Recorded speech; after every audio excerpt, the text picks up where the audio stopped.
A gente muda de assunto aqui no TJ Aparecida porque o tempo virou o assunto nos últimos dias e com razão.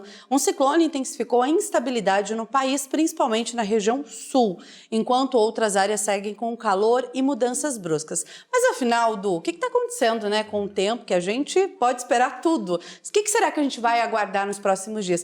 Por esse assunto, a gente conversa agora com o André Lanfer, que é pesquisador do INPE.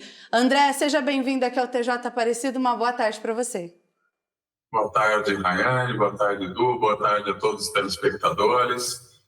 Estamos aqui sentindo o restinho desses efeitos desse ciclone que atuou na região sul do país. Ele está se afastando agora em direção ao mar, tá? E isso quer dizer que a influência dele está se tornando cada vez mais fraca dentro da nossa região sul. Tá? André, boa tarde para você. Quando a gente ouve ciclone, né, a gente fica um pouco assustado, principalmente pelas últimas ocorrências envolvendo ciclones no sul do país, né? O que é exatamente um ciclone? Explica para a gente. Essa é uma excelente pergunta e muita gente tem dúvida. Agora, na verdade, o ciclone ele é uma resposta das variações de pressão na superfície ou em níveis na atmosfera. Então, quando se encontra uma região de baixa pressão, essa região funciona como um atrator, quase um aspirador de ventos ao redor. Tá? E com o movimento da Terra, né, a gente forma aí no hemisfério sul um movimento horário. Tá? Esse ciclone, se ele for localizado para baixo da linha do trópico, né, então a gente chama ele de ciclone extratropical. Então, o que a gente viu atuar no sul, né, e que foi se afastando, está se afastando para o meio do Oceano Atlântico, foi um ciclone extratropical, na qual um ar quente, que é característico dessa época de passagem, né, do ano, né, do verão para o outono, que ainda está bastante quente, né, se choca com um ar mais frio, né? Junto com essa baixa pressão, então, os ventos começam a circular, subir, e com essa subida, puxa-se umidade que estava no solo, puxa umidade do mar ou das regiões ao redor, e favorecem aí a formação de nuvens carregadas, chuvas e tempestades.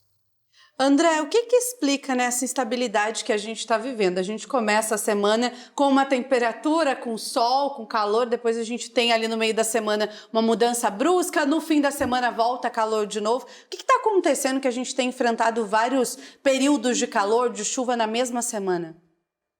É engraçado, né? A gente experienciar essas mudanças, né, como um ser humano. A gente sente, a gente pensa, vamos colocar uma blusa, vamos levar o guarda-chuva ou vamos de bermuda, né? Enfim, essas mudanças, elas são muito típicas dessa passagem agora de uma estação para outra. No verão, a gente tem aquele tempo mais quente, que quando chega uma frente fria, causa muita chuva, né, junto com o ciclo diurno, então a gente não sabe se no final de tarde vai chover, vai ter aquela pancada de chuva.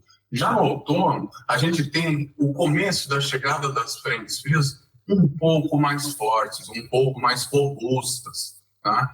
Só que elas estão numa batalha com o centro de alta pressão do Atlântico Sul, né, que fica na região tropical e que favorece o tempo quente. Então, essa batalha entre as frentes frias e essa região de alta pressão quente do Atlântico Sul é o que vai condicionar esse sentimento que a gente tem, Rayane, de horas frio, horas um pouco mais quente, horas muito quente, horas com chuvas, horas com tempestades. E daí a gente tem que se proteger, né? Sim. Principalmente a saúde, porque uma hora tá calor, outra hora chove, daí esfria. A gente tem que ir se acostumando e o corpo principalmente. André, nossa, muito obrigado mais uma vez por participar conosco aqui do TJ Aparecida. Um forte abraço para você, viu? Eu que agradeço, né? Sempre lembrando que em momentos de calor tem que se hidratar, em momentos de chuva se proteger, em relação se tiver em encostas, né? E um bom final de semana para todos. Para todos nós. Um abraço para você.